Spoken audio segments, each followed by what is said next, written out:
martial arts movie genre is of itself a subgenre of the action movie genre. A martial arts movie is basically a movie where the story is mainly driven by one or more fights that are central to the plot and storytelling. Some examples of martial arts movies are Police Story and Ong Bak, as well as Van Damme's Bloodsport, Seagal's Above the Law, and even Stallone's Rocky movies. Let us now list the three main martial arts movie subgenres. Wuxia movies. The word wuxia literally means martial heroes. In these movies, the heroes were usually experts with the sword and possessed almost supernatural abilities and skills. They were usually on some mission of revenge or atonement. The very first wuxia movie was, as a matter of fact, the first martial arts movie. The Burning of the Red Lotus Temple, which was first serialized from 1921 to 1928 and then adapted and released as a film in 1928. Fun fact, those early films would have the male hero played by a female dressed as a man. Then, in 1965, Shaw Brothers Studio produced a film widely considered by many to be their first wuxia movie, Temple of the Red Lotus, and its sequel, The Twin Swords. There would be a third movie in 1967, The Sword and the Lute. All three films would star future superstars Jimmy Wang Yu and Lo Lei. In 1967, future legendary director Chang Che would team up with Jimmy Wang Yu and Shaw Studio and release the record-breaking classic film, The One-Armed Swordsman. The success of this movie would take wuxia to unprecedented heights, and it would remain there for many years to come.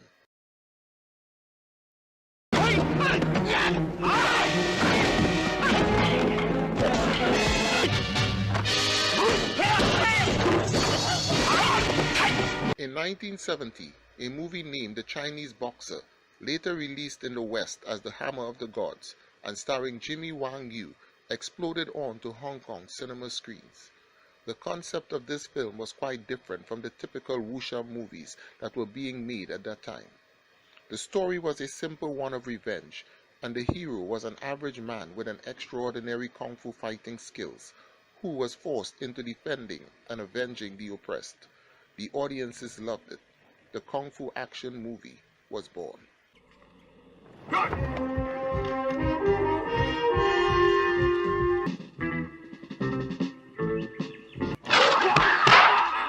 1 year later, in 1971, the landscape of martial arts cinema would forever be changed with the release of the movie The Big Boss, starring Bruce Lee.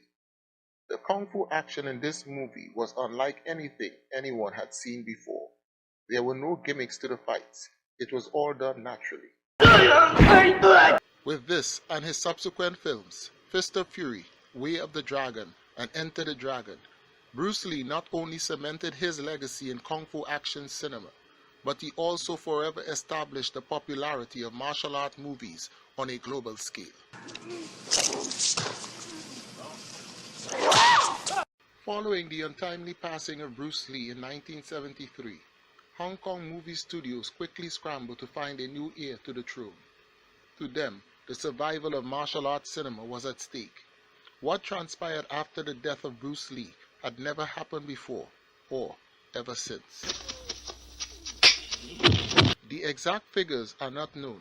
Some say hundreds, others swear thousands of Bruce Lee imitators known as clones flooded movie theaters with movies that would become known by the moniker Bruceploitation films. Needless to say, none of them would come close to the original.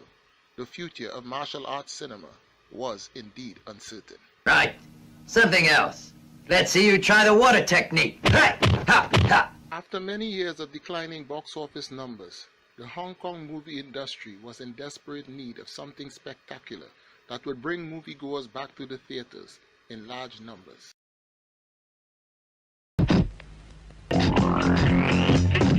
In 1978, their prayers would be answered in the form of a movie called Snake in the Eagle's Shadow, starring Jackie Chan. This film would give us an underdog hero, one who possessed no fighting skills, and pit him against a ruthless villain who is a master of Kung Fu.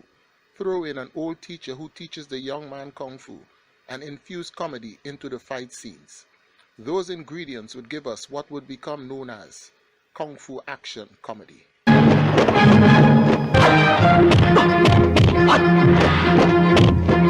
The Hong Kong movie industry became revitalized upon the release of Snake in the Eagle's Shadow and the follow-up Drunken Master, both in 1978 and featuring almost the same players, both in front and behind the cameras, utilizing the same winning formula that the audiences willingly gave their blessings to.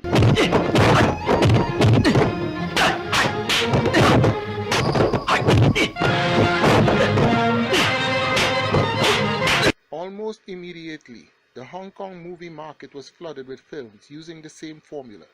Some would be more successful than others, but what was most important was moviegoers were satisfied and were spending their money to see these movies. Well, that's good. We'll settle things. Now you're here. The three subgenres that we briefly covered are considered to be the most popular in martial arts movies. However, there are others that we plan to cover in a more in-depth video sometime in the future. Some of those subgenres are samurai, Shaolin, ninja, karate, and gun fu, all of whom coexisted alongside the main three subgenres. Good. You're an extremely astute fellow. We can stop pretending. They are my personal guards. They're very interested in your skill, too. And so they'd like to test you. Going forward, I sincerely hope that this video helps you with the classification of the different subgenres in martial art movies. If you have enjoyed this video, please like, subscribe, and hit the notification bell, and feel free to leave a comment. Thank you, and may the Fu be with you.